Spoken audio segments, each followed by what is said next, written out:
Hello, everybody. Wow.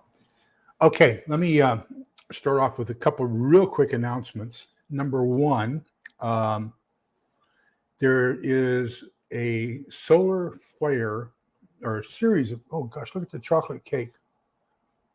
My wife should not give me German chocolate cake for my birthday. That's all there is to it. Oh, well. Anyhow, there is a class 3 coronal mass ejection that's going to be hitting North America as early as tomorrow evening, Wednesday evening, and they expect the brunt of it to hit Friday morning. So they think that those of us in the southern portion of the U.S. will, hey, Apartment Prepper, those of us in the southern portion of the U.S. will be able to see the aurora caused by the CME to the north. And those of you in the north, especially Pennsylvania and that kind of line north, you may have some disruptions, some power disruptions, etc., because of the CME. So I just want you to make sure you're aware of that. And hopefully everybody can hear me. I forgot to check on that. Gosh, look at all the great people who are here already. Can you hear me?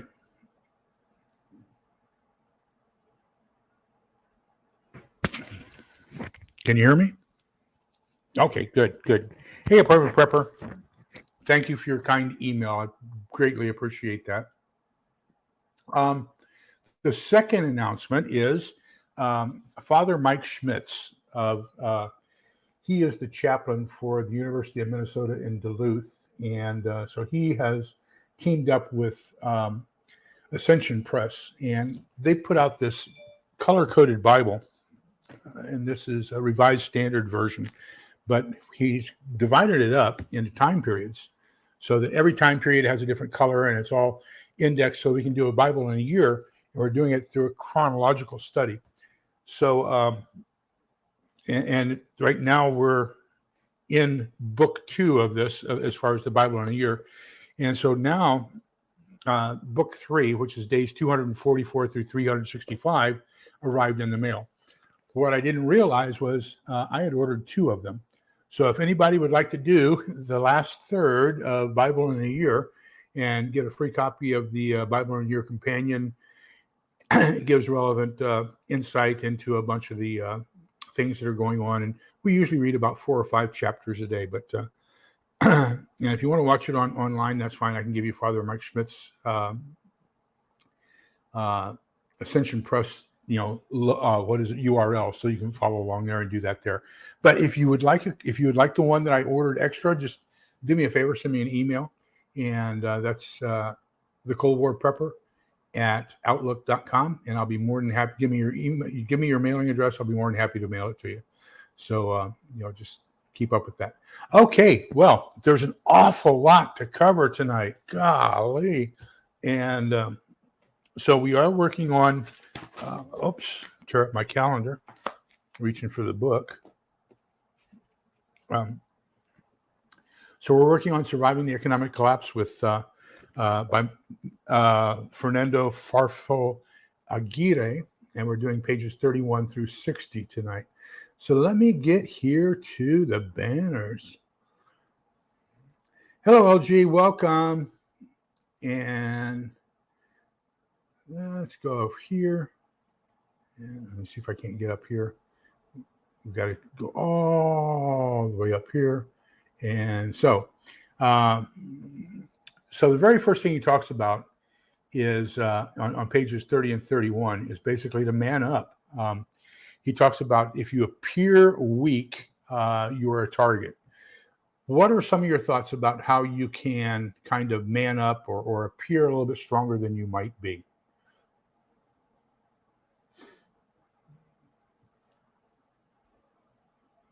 He specifically said in the book that people who gave a perception of being gay were specifically targeted more so than other groups. And so what are some of the things we can do to man up and not be a target? Hi, Bouger.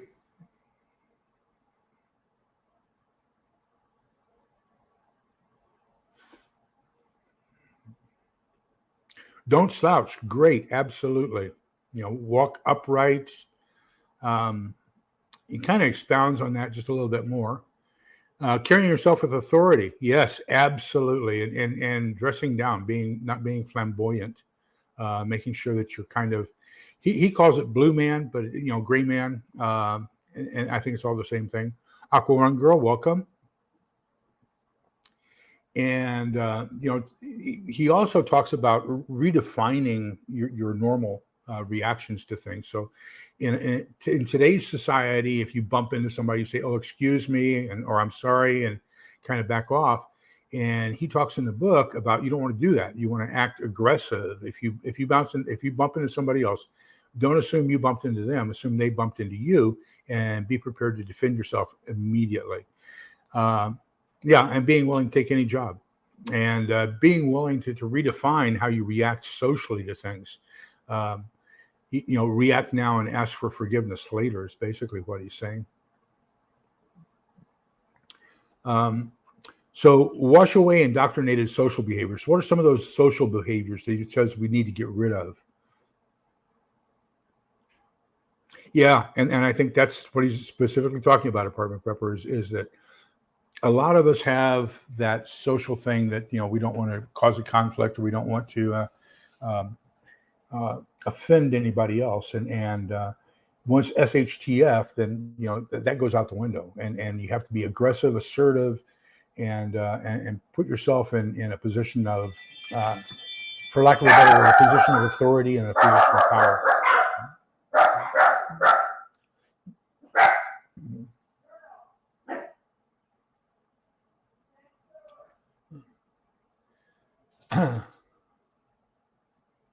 Well, yeah, and that's true. And so there are things you can do, however, because that's going to be an apparent weakness to others.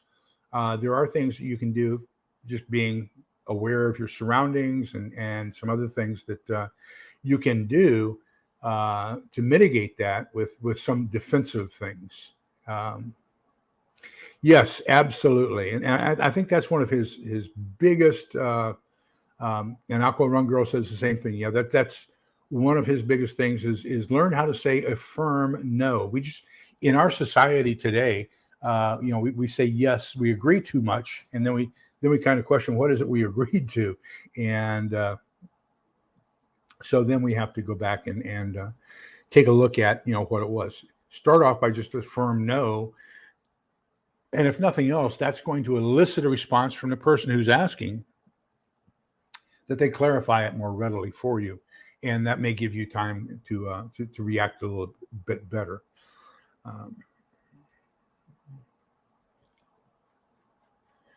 I think we all need to practice that. I firmly do, absolutely. Yeah, and I think that that's a very common trait in our society, and that we just don't really want to say no. We don't want to be offensive. We don't want to be confrontational. But if you do it firmly and politely, you can say no and get by with it very easily. You and me both. I'm a want to please everybody kind of guy,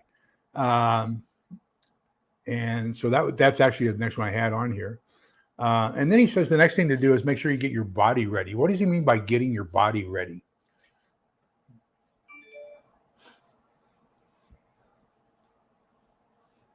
Oh, I bet you did, Apartment Prepper.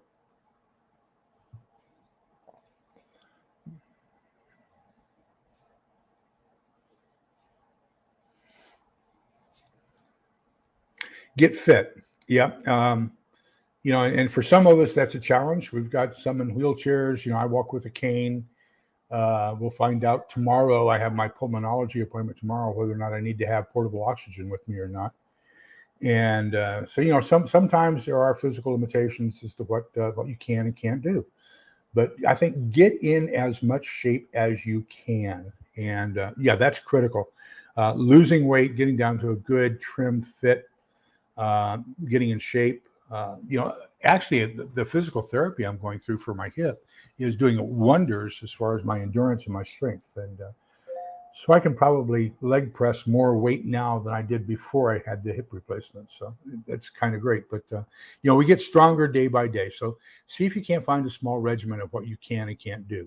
And absolutely. And Aquarunga, I think this is a secret. Right now we are concerned that there aren't enough draftable youth between the ages of 18 and 24 because they are too sedentary. They spend too much time playing video games and not enough time doing other things that are critical.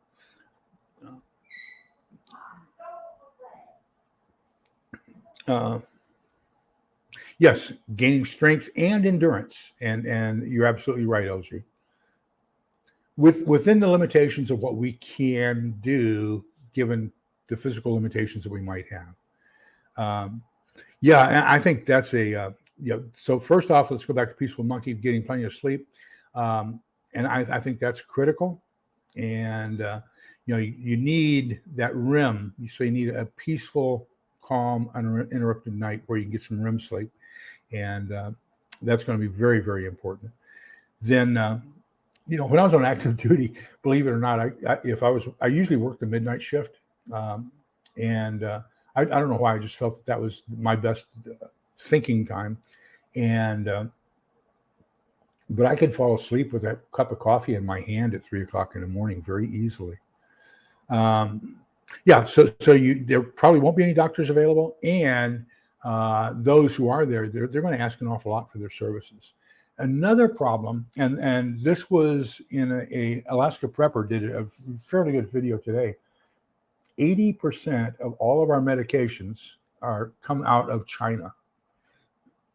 And chocolate cake, I tell you. But anyhow, 80% of all our medications come out of China. And if they decide all of a sudden to withhold medical medicines and things like that, we are in a world of hurt. We are in a world of hurt. I think they said that, almost 75% of all of the antibiotics come from either India or China. So, yep. So we won't have doctors. We won't have medicine. It's going to be difficult.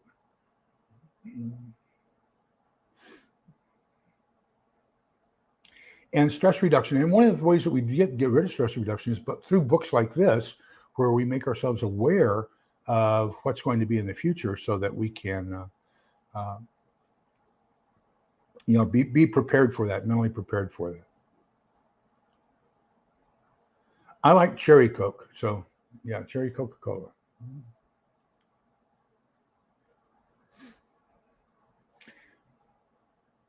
Out of shape and a lot of mental. Oh, there's way too many mental issues. I understand now in basic training, they give a stress card to the draftee or to the new people, and these are volunteers. And when they feel that they've been given too much stress by the drill instructor, they hold up this card, stress card, that they need a timeout so they can go sit in the corner and feel better about themselves. It's terrible. Let me see. Hello, Tracy. Yes, where there's no doctor, where there is no dentist. I would also say get the, there's 3 books that are put out by Dr. Alton and Nurse Amy, Dr. Bones and Nurse Amy. So he has a first aid book, he has a pandemic book, and then he also has a medications book. I recommend all 3 of those.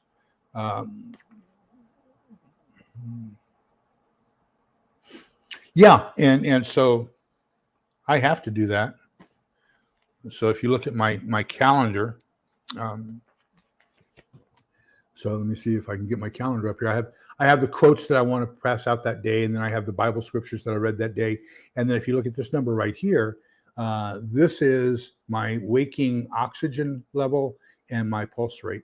And I'll probably start doing my blood pressure here in the near future too. But the doctor's been concerned about my lungs for quite a while. So, Linda's Prepper Kitchen. Hi, welcome. Okay, let's go back over here. And we are here. So how can you upgrade your body? What does he mean by upgrading your body?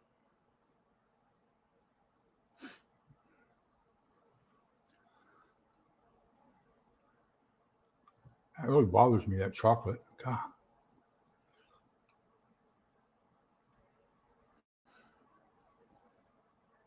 Yes, good one. Eye surgery, and then so I was very lucky. I had cataracts, and so I've got both of my corneas are artificial, and I went from 2600, 2400, 2600 to 2020, 2025. And so that's, if you can get cataract surgery or if you can get LASIK surgery. He talks about he got LASIK surgery prior to the collapse, and he was so happy he did because he didn't have to have any glasses. My problem is now I need glasses to read things up close because it's 2020 far vision. So eye surgery, absolutely. Get things fixed that need to be fixed. Get all your vaccinations up to date, absolutely. There are some of those that are making a comeback, and I think we stopped vaccinating for smallpox here in the last 10 or 20 years because they said it was eradicated. And now we're finding out that the smallpox vaccine is going to protect you from the monkeypox. So, yes, get all your vaccinations up to date. Once SHTF happens, it's going to be a dirty, dirty, dirty environment.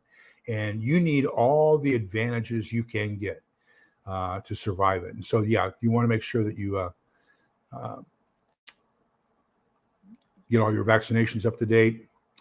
Get your teeth.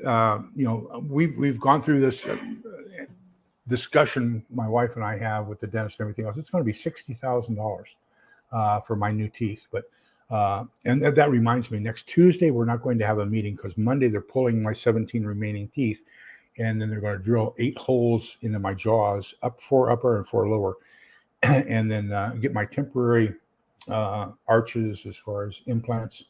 And then it'll take about a month before I get the permanent ones in. But yeah, so that's going to be once that's done, though. All I have to do is basically use a water pick. So yeah, taking care of dental is going to be very important. I tell you, and that can be one of the most devastating things to your ability to perform is your teeth. They can cause more problems than anything else.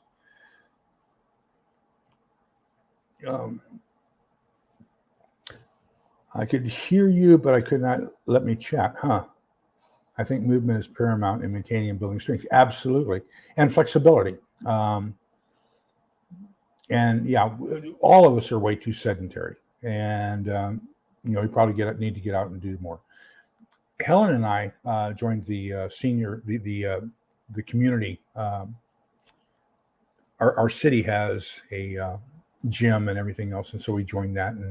And right now, walking is most important for the two of us. Just getting, because she broke her hip 9 months before I broke mine. So we're both getting back into that, being able to walk without a limp and without a cane and all that kinds of stuff.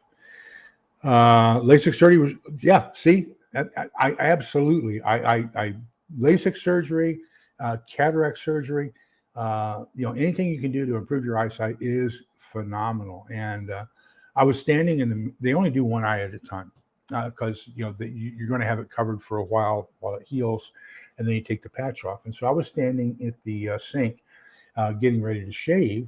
And so I had my shaving cream in my hand, and when I took the patch off, I go, holy crying out loud, that's what white is. And so through my other eye, it looked what I now know was yellow, but that's what I thought was white. And then through my new eye, it was just a crystal pure white. And what a difference in colors once you get rid of cataracts. It's just unbelievable.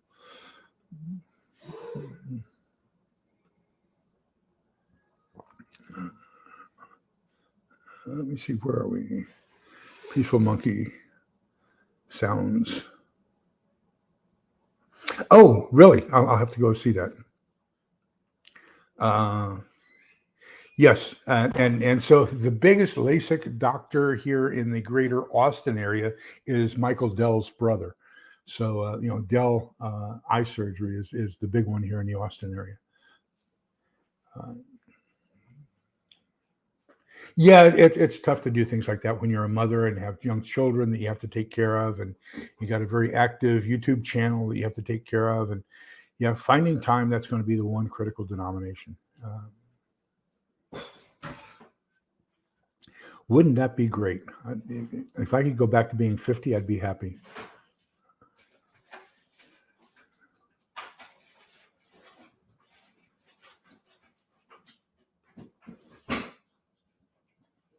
Yeah, hearing aids would be a fantastic thing if you need them. I have tinnitus, and probably because listening with headsets on for quite a while, and in Europe, and there's all kinds of thunderstorms and rainstorms. So when that blast of electricity from the lightning hits the HF radio frequency, it just bursts your ears, and so that's where some of my disability is from the military, because I always have this constant ringing in stereo between my ears. And learning things, absolutely, you're right. And batteries for your hearing aids. As a matter of fact, I was just talking the other day that I don't have enough batteries for my scope on my hunting rifle. I have a low light scope on my hunting rifle, and need to get some batteries on that.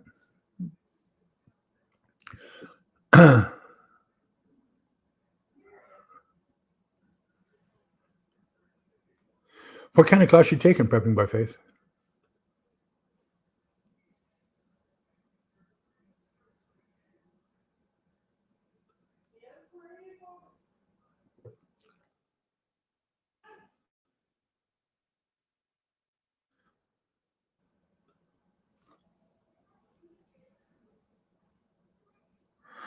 Shalom and welcome. So can anybody tell us what he's talking about with the rule of threes on page 34?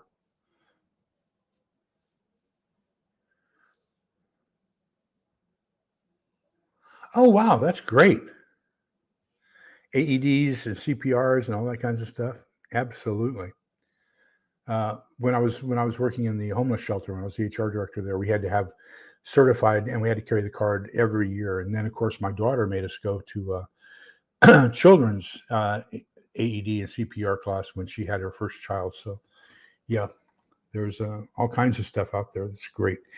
The best class I've ever taken in my life, I took through CERT, which is the Community Emergency Response Team.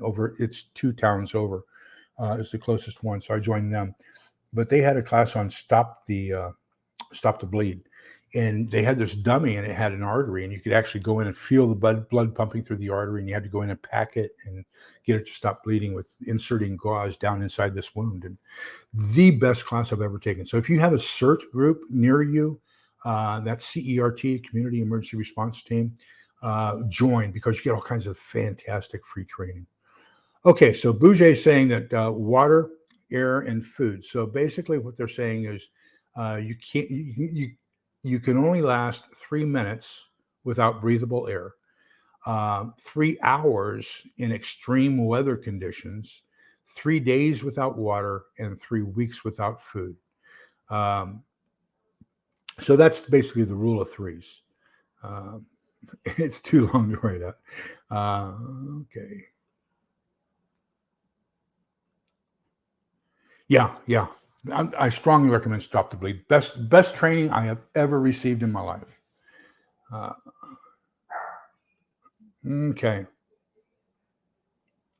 Well, the next thing he says is, should you be urban or should you be rural? And what are your thoughts about that? What do you think about what he said?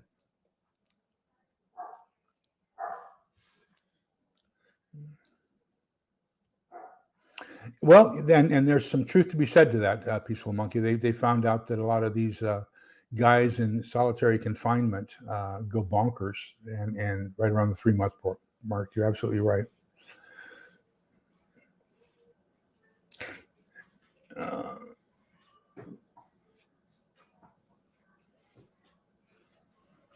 Well, and for me, that might be 30 seconds, to be honest with you. And so, different people have different limits, but it's kind of just a general rule of thumb. And that's why, by the way, they have the ABCs of first aid. So the first one is clear the airway and make sure that there's air going into the system, because that's the one you can go first. And then B is the bleeding, stop the bleeding. So once you've cleared the airway and you control the bleeding, so that's kind of that ABC.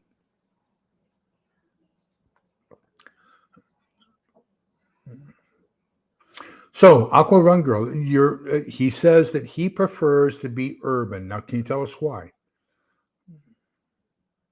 Yeah, and it is the opposite of what we've kind of been indoctrinated to by listening to a whole bunch of these expert prepper channels, huh?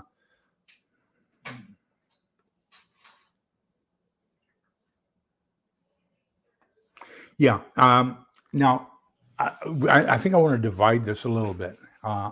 My personal opinion is if there is going to be armed conflict between two factions in our society, the lefts versus the rights, or whatever the case might be. I think that's primarily going to happen in downtown urban areas. I don't think it's going to extend out because I've long conjectured that unless you self-identify, nobody knows which side you're on. So you have to wear a hat, a pin, a tie, a armband. You have to wear something and say, "Hey, I am this, and therefore you are my enemy." So the only place we're going to see major clashes is going to be in the downtown urban areas. However, in this case, we're talking about financial collapse. So people are going to be congregating more towards the urban area where they have homeless shelters, where they have the services that they need and all that kinds of stuff.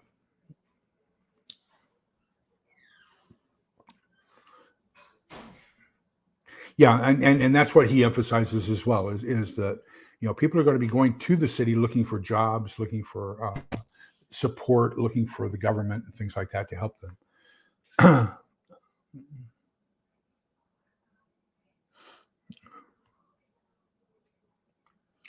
Yes, probably so. And the Austin metropolitan area here, it's hard to believe that in the last 30 years we've gone up to number 11 as far as size of cities. I would have never guessed that.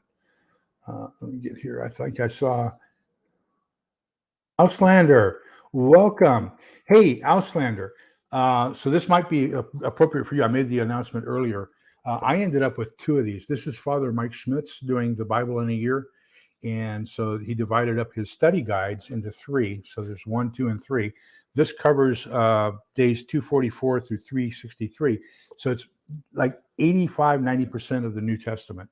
And but I've got an extra one. So if you want me to ship that to you, just do me a favor and send me your through my email. Send me your mailing address, and I'll ship it to you because I accidentally ordered an extra one. Absolutely, Aqua Run Girl. I can't. That's one thing he emphasizes, and I emphasize, is you can't go it alone. You've got to have a team of people working together to survive. Now, one of the places that he and I agree, and I've been talking to Stephen Smith, the author of the art fiction book, and he and I pretty much agree as well. I don't think that a lot of these groups that are forming ahead of time are going to survive through the collapse because people are going to start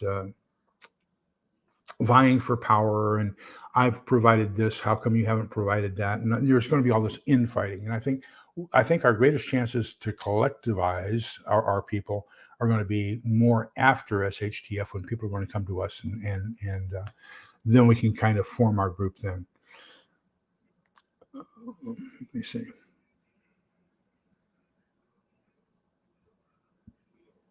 Yeah, absolutely.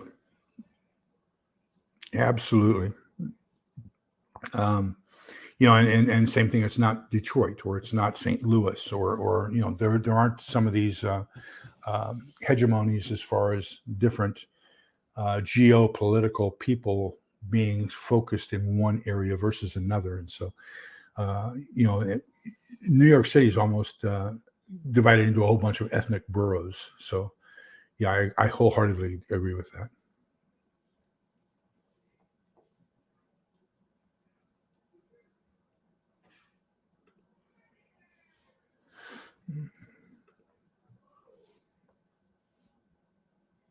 Yeah, you want something kind of in between.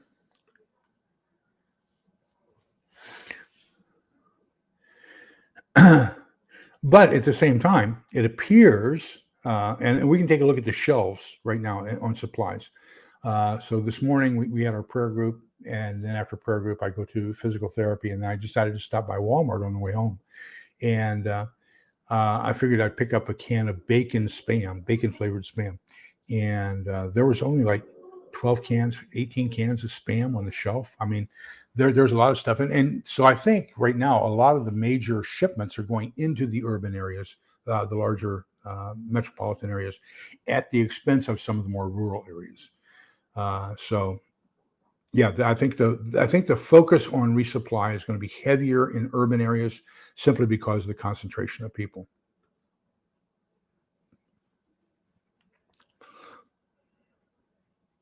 That's true. That's very true.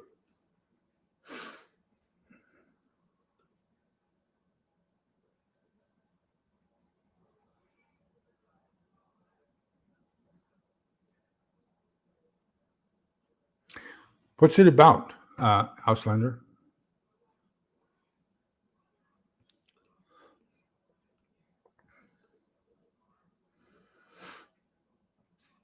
Yes, I agree. I wholeheartedly agree.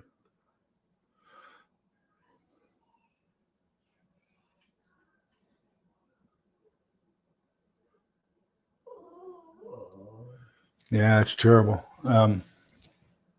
There's an awful lot of people who are reverting to other channels to put out what they really want to say, and so they got links where they go to a different channel. I still don't know why, but I've been permanently banned from Facebook. Don't know why. You know what? It's been over a year now, and don't know if I really want to go back.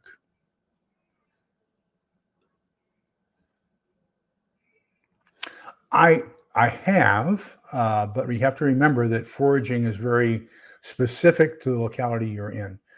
When I was in El Paso, foraging was one of the classes we had in Boy Scouts, and so we learned how to cook prickly pear and get water out of a barrel cactus and some other things, and how to make flour out of yucca seeds and things like that. And so that was in a desert environment when I did that, and now I'm in a uh, semi-arid environment, so it's quite different. But you probably need one for the area in which you are.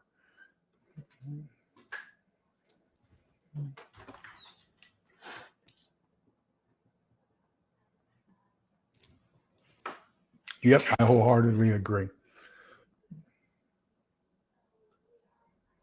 Okay, let me get down to this next one here.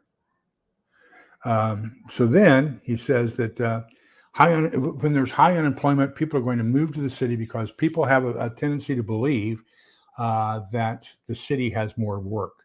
Now, I have a personal experience with this one. My grandfather was a coal miner in southern Illinois. And so in 1929, 1931, there were two waves of that Great Depression, 1929, and then the second one hit in 1931. And so in 1931, 32, my grandfather moved the family from southern portion of Illinois and the coal mining area up into Chicago.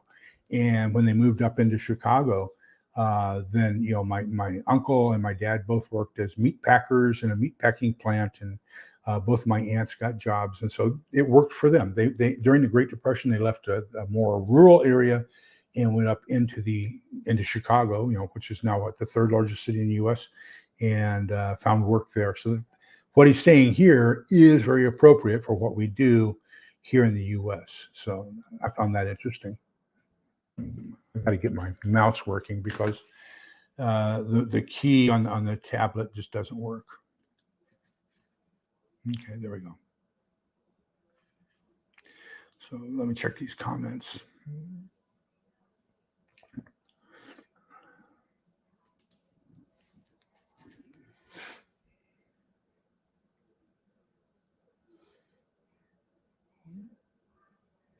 Yeah, and also know your limitations. I did something really stupid Friday.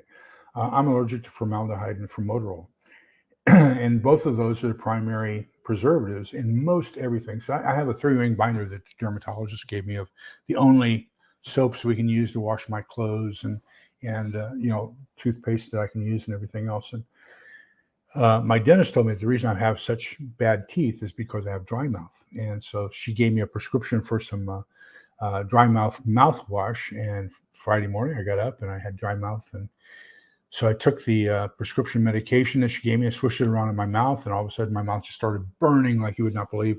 And I flipped the bottle over, and it had formaldehyde as a preservative. And so I just put the thing I'm allergic to in my mouth. And so I'm still suffering from allergic reaction to formaldehyde throughout most of my mouth. I've been taking Benadryl like you would not believe. So don't do stupid things like I did. I'm sure all of you all are a lot smarter than I am. More flexible, endurance. Yeah, absolutely.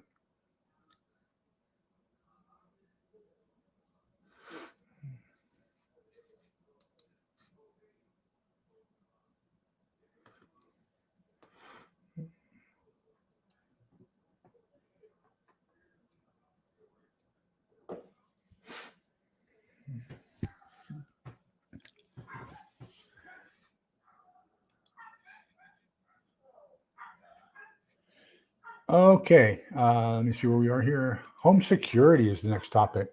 So what was your favorite new learning in under home security, pages 39 through 41? They're being idiots. Yes.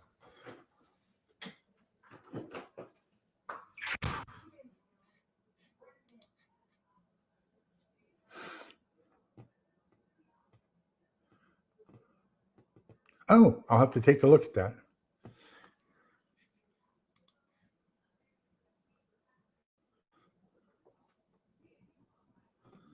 Oh yeah, what was that called?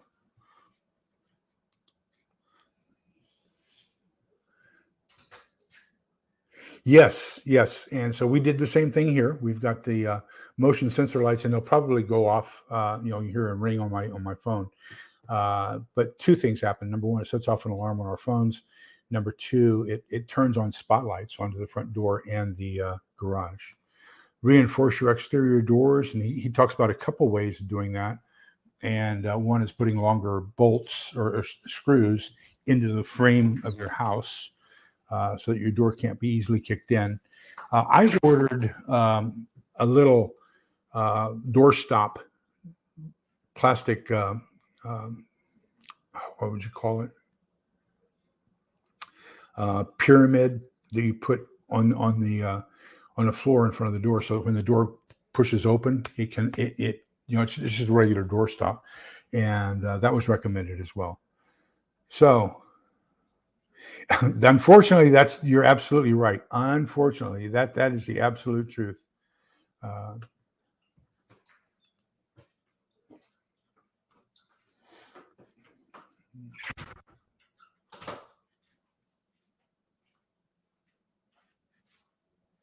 yeah, and unfortunately, we're going to have a lot of desperate people, and they're going to be. So that's kind of how do you think like a person who is desperate and wants what you have? That's going to be cute. Yeah, I liked this one. This was one I had not thought of. He says to put bars on your windows and to put a security film on your windows so that at least if the glass breaks, it doesn't shatter all over anything. He also says if you're going to put plywood up, put the plywood on the inside of the house so that when the glass breaks, it doesn't come in and be on the floor right there in front of the window. Bars on windows, absolutely. Steel doors and frames, absolutely. I like this one too. Prepping by Faith. I really thought that was a great idea.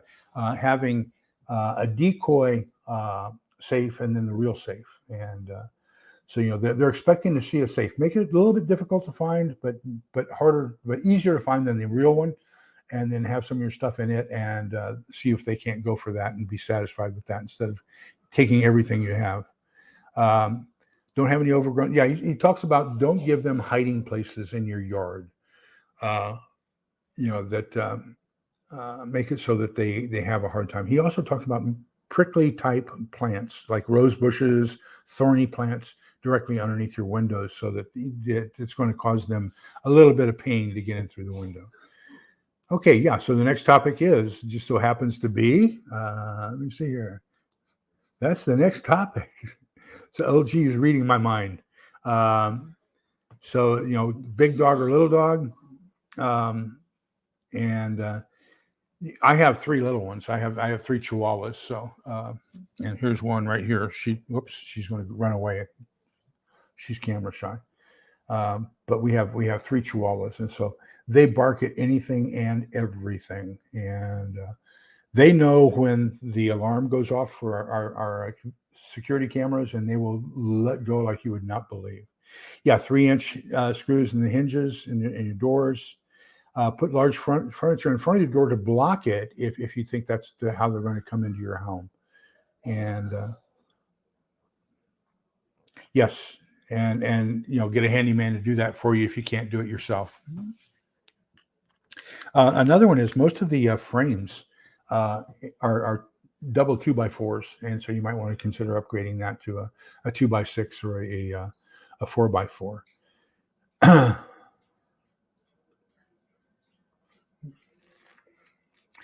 Oh, yeah, it could, especially if you're in your pajamas. Yeah, that could be a pretty thorny topic.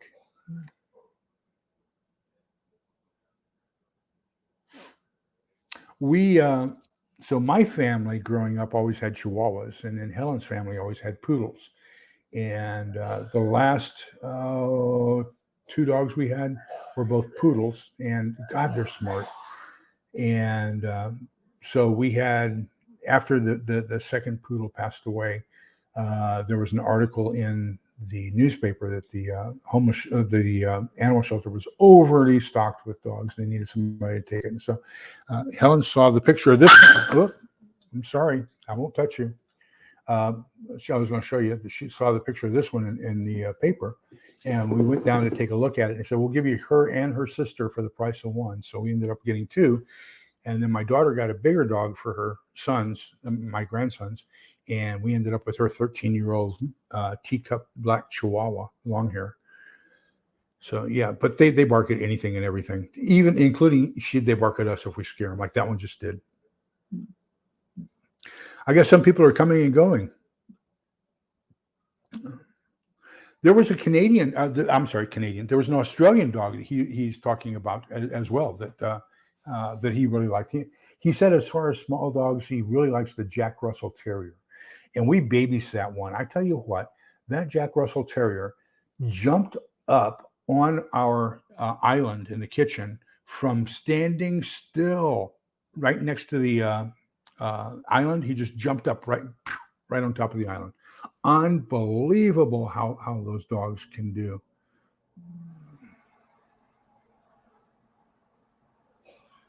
Yes. I think my prime was right when I retired from the Army, right after Desert Storm, February of 1991. February 1991. And so I was almost 40. So that's probably when I was in my prime. I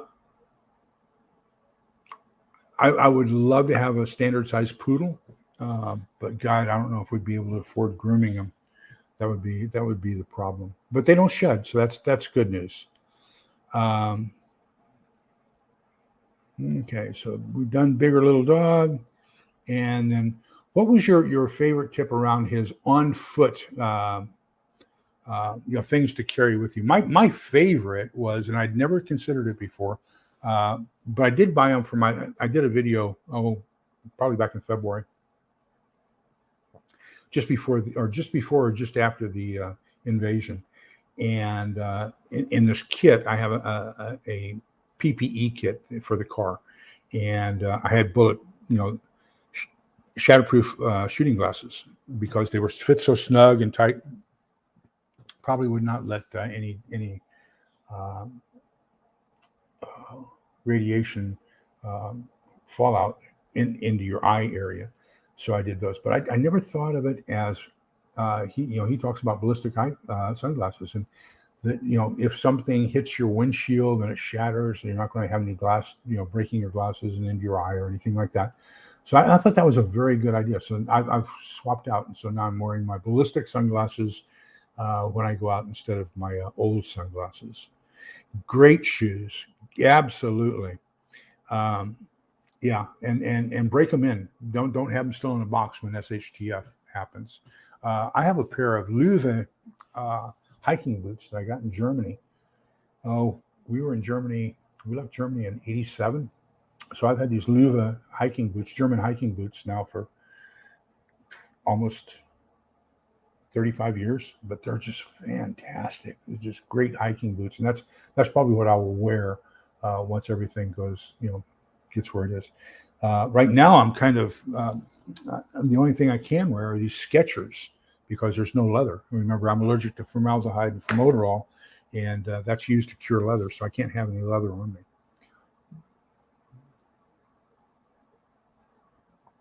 And there, another secret that I'll share with you all. I had my battalion commander when I was at Goodfellow Air Force Base. There's an Army detachment at Goodfellow Air Force Base, and my battalion commander was a marathoner, and he convinced me of the miracle of shoe goo. So keep a tube of shoe goo available all the time, and that's what you can do to repair your soles and everything else, or to glue the inner sole and the outer sole together. But it's basically a shoe fixer in a tube. So make sure you get plenty of shoe goo. Yeah, don't look like a sheep. Look like a sheepdog. Absolutely. And you do that by how you carry yourself and how you project yourself. Avoid wearing jewelry. Absolutely. He talks about jewelry and purses were the two main things that people wanted to do. One of the things that he talks about was people would come up and break the window and then reach in and grab. A lot of us have a habit of if we're alone, we'll put our purse or our whatever over on the passenger seat. And so what would quite often happen is the motorcycle would come up, they'd break the window, reach in and just take the purse or whatever out of that passenger seat. And I thought that was a very good idea that he says, make sure you keep it on the floorboard in front of you so it's more difficult for them to reach in and grab.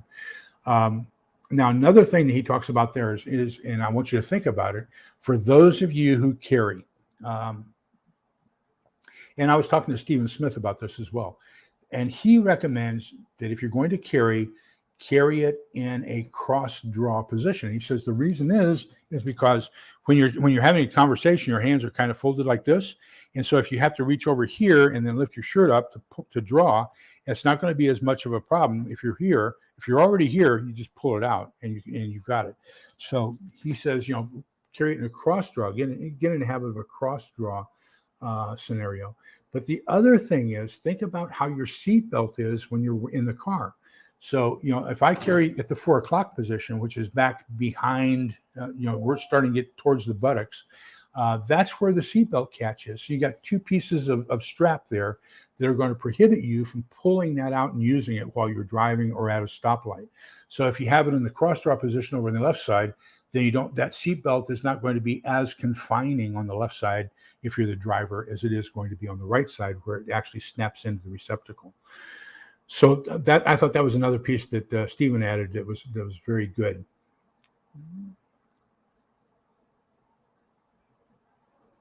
Oh, fantastic.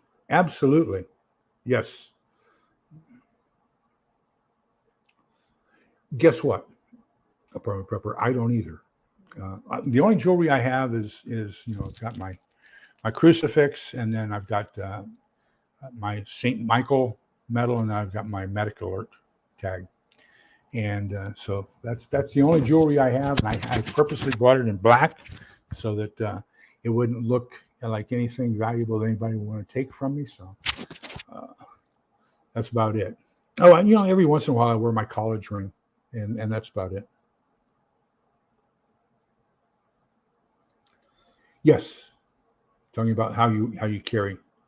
Be totally aware of your surroundings. Your head needs to be on a swivel all the time. Be aware of everything that's going on around you, and be suspect of everything. Don't trust anybody. Oh yeah, so you're talking about actually taking the seatbelt and buckling it into place in the seat. It's not a bad idea. I like that. Let's see here.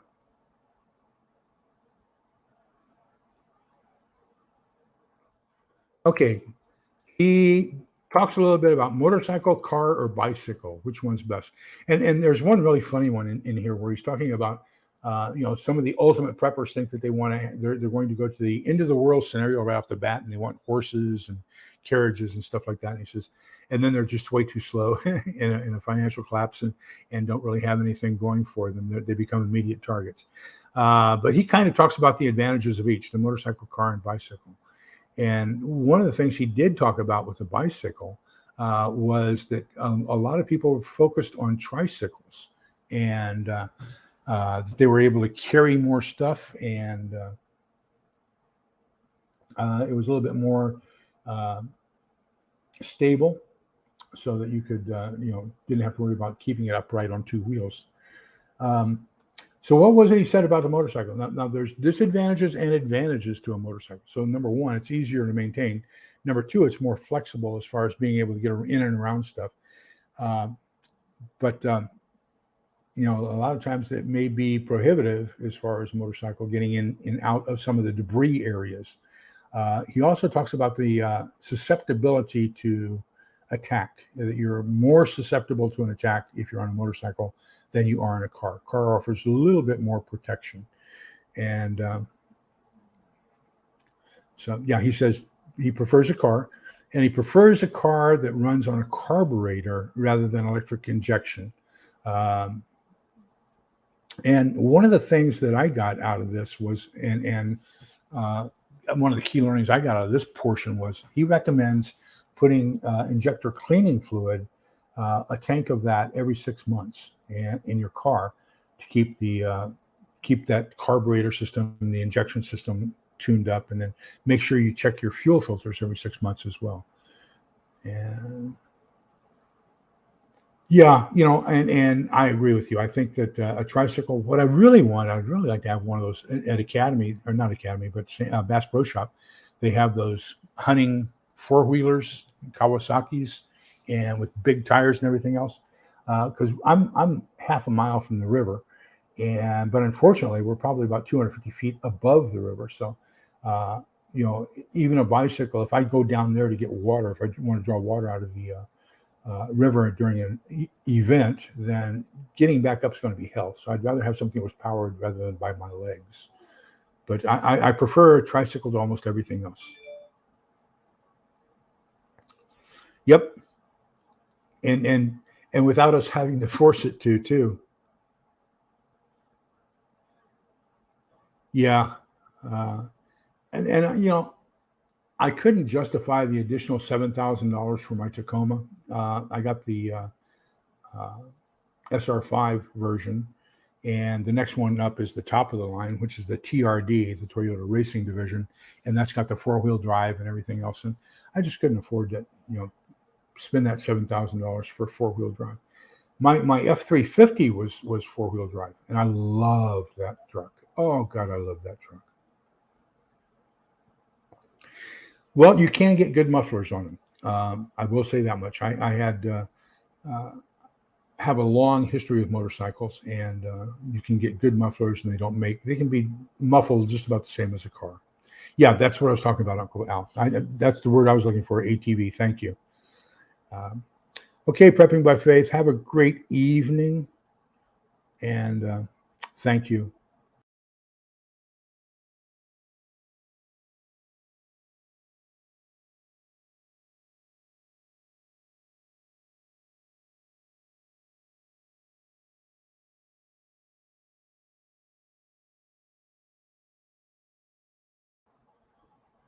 I moved my cursor, and all of a sudden I got kicked out of my own live. That's unbelievable. So take care, Prepping by Faith. Our prayers. Go take care of those girls. Let me see. We've done that one. And that one.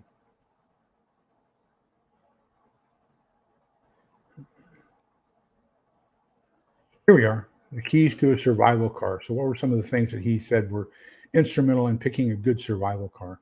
And we kind of talked about that, the carburetor and all that kinds of stuff. Thank you, Uncle Al. And then adding the engine injector cleaners to your fuel twice a year. Check your fuel filter. What are some of Ferfal's driving tips? He gives an example of a guy from Scotland who didn't handle the aggressive driving in Argentina too well and went home to Scotland. Well, what are some of his tips? So there was one that he goes to a personal story. He says if somebody stands out in front of your car to try to stop you, and just step on the gas, they'll move. They'll either move or they'll be permanently non-moving. And he talks about an accident, and it was a pure accident. The pedestrian didn't see him; he didn't see the pedestrian, and he hit a pedestrian, and the pedestrian went over the car instead of under it. And he got out and checked on the person. This was right in downtown area near the Capitol, and as a result, the guy was knocked out, and he's checking on him, and the guy came to, and he says, "Get in the car. I'll take you to the hospital." He says, "Oh no, I'm fine. You just watch what you're doing a little bit closer next time." He said that kind of left this indelible image in his brain that accidents do happen. Don't be a simple driver. You got to be a little bit more aggressive than normal. Get as much extra before the collapse as you can as far as parts. We're even seeing that here. A buddy of mine in my Tuesday morning breakfast group, his truck was in the shop for 11 months waiting for parts to come in on the boats that were tied up in LA and Long Beach. And so he was really upset that they took him 11 months to get his truck fixed. And that, I think that's just a good idea. Ferfal also talks about tires were difficult to get once the economic collapse happened. So it's just having extra tires was beneficial.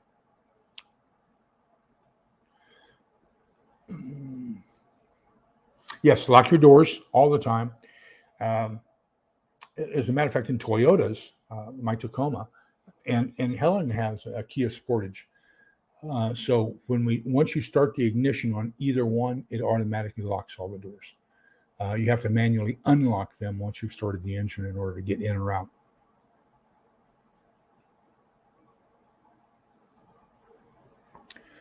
Okay, so that looks, gosh, look at that. We got 3 minutes left. And so next week, we're going to do pages 61 through 97. Does anybody have anything that we left out that you thought was really, really instrumental, that you want to share, that really captured you? You said, gosh, this is significant. I need to write this down. I need to make sure that I follow this advice and do well with it.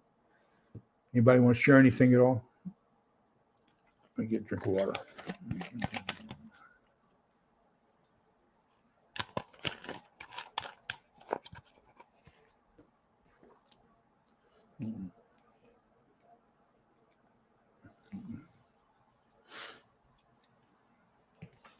Okay, well, thank you all so much for being here. I'm going to put one of the things that he talked about that I want to make sure you're aware of. He says, go to Mexico for cheap gas, food, and parts. Unfortunately, where I grew up about 3 miles from the border in El Paso and Ciudad Juarez. And now Ciudad Juarez is under martial law effective over Saturday. I think it was Saturday because of the cartels. And so we don't go across the border anymore, at least in that area. Robbers dress well. Yeah, don't think of them as being the poor people. And this thing of, is everybody going to run out to be out in the rural areas? And is there going to be a mass migration away from the cities? Ferfal says that in his experience, it was the opposite. Everybody from the rural areas moved into the cities, urbanized.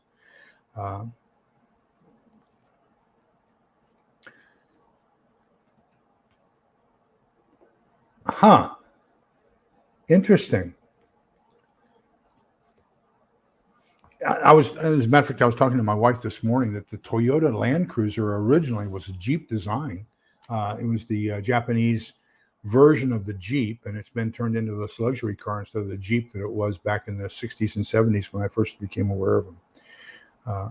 One thing I want to for all of you is on Amazon. You can get what's called a monkey's fist keychain. And so this is a solid steel 1.5-inch ball inside paracord, and then you have your key ring over here.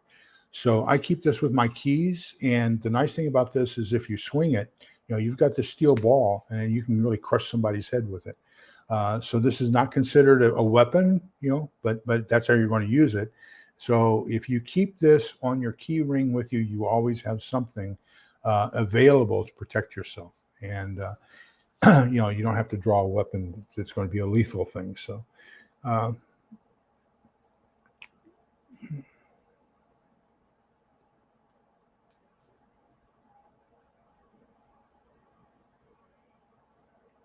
okay, I'll have to look that up. But I love my Tacoma. Gosh, I love my Tacoma. Bouger, I will put a link for it as soon as this is over.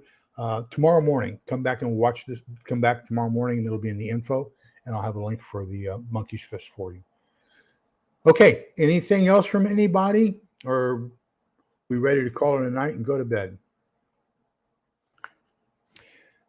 Thank you, all of you, for being here. I can't tell you how honored I am to have such a great group of people that I'm associated with. It's just phenomenal. Pat